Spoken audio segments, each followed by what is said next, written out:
ပြန်လာခြင်းသေးတယ်မေးရှိတဲ့ဒီမွေးရမြေ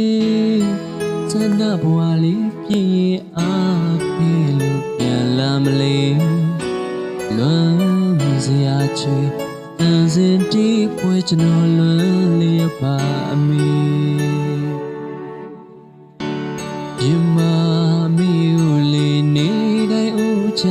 ကတော့လျက်လေးငယ်ချင်းများအပေါင်းပေါ်လေးလွမ်းမိတယ်လေချိန်ကအတေးကြောင်လေးတွေးမြဲ့ရည်ဝေးပြန်လာခဲ့မယ်အမေဒီလိုနဲ့နေလာအထင်ကြရှိထာဝရမမေဘူးတို့ရွာချေ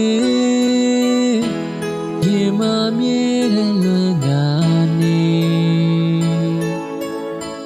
တို့တော့ရထားနေကလေးကပြောစရာတွေပြောင်းပြပြီလားလေလေရတဲ့ငါပစွန်တွေပြောစရာကလေးဘွားပန်းကလေး